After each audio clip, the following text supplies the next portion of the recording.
Assalamualaikum warahmatullahi wabarakatuh. Perkenalkan, nama saya Subandi. Saya mahasiswa Stispol Raja Haji Tanjung Pinang, jurusan Sosiologi. Bicara tentang sosiologi, tentunya kita tidak bisa lepas dari tokoh-tokoh dunia.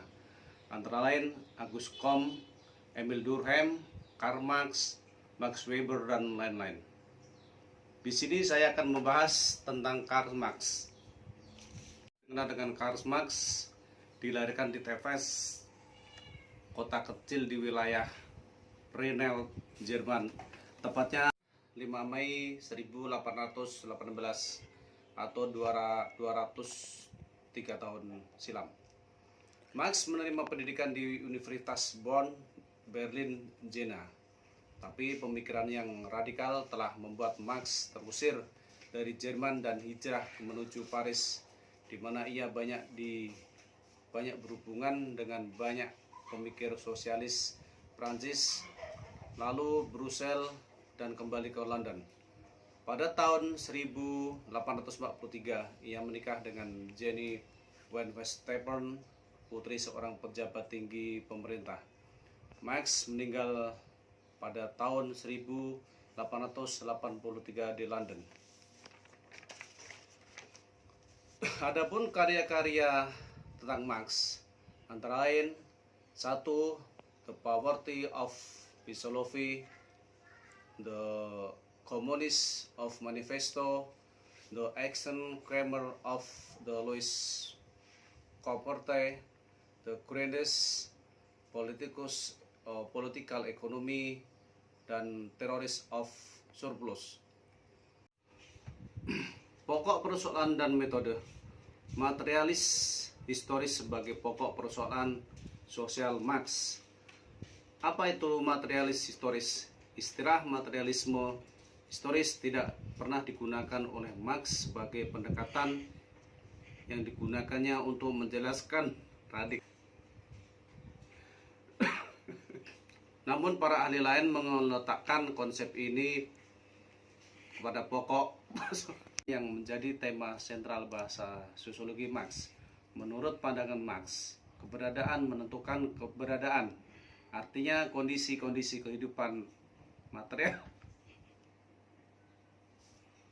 menentukan kesadaran normatif atau kesadaran sosiologi seseorang. Contoh, Anda melakukan suatu penerbangan dari Yogyakarta ke Jakarta. Dalam perjalanan tersebut, Anda dipastikan akan duduk bersama dengan penumpang lain pada kursi dan baris kursi yang sama. Apa saja pertanyaan pembuka yang diajukan dalam percakapan dengan penumpang yang lain?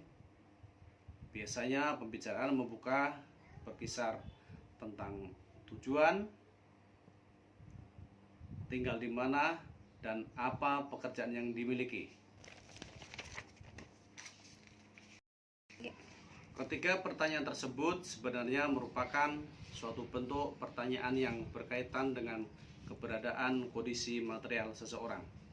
Berdasarkan pengetahuan tentang kondisi material tersebut, orang menentukan sikap, cara, perilaku, dan tindak terhadap orang lain.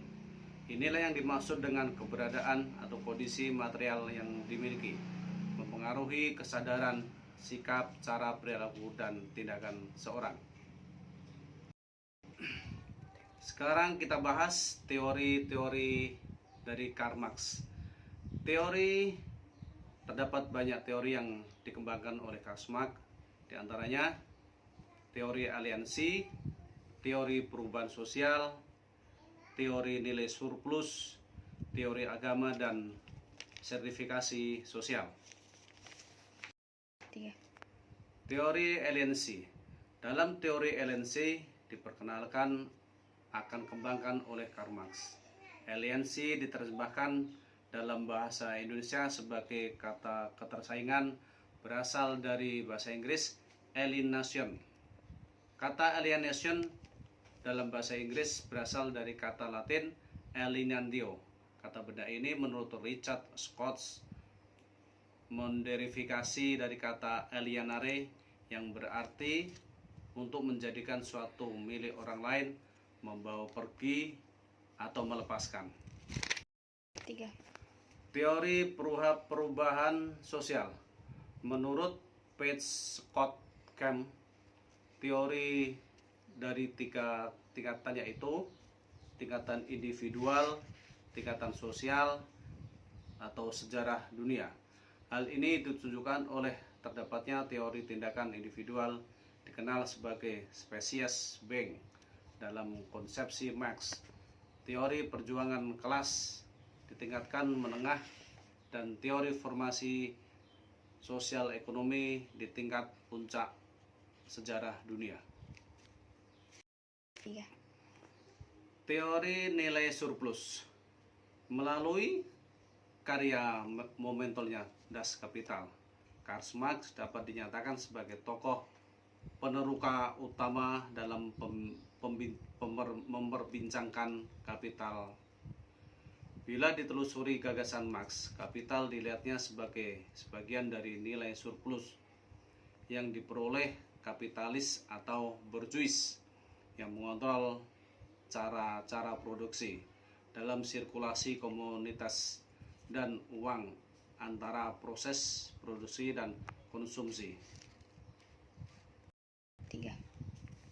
Teori tentang agama.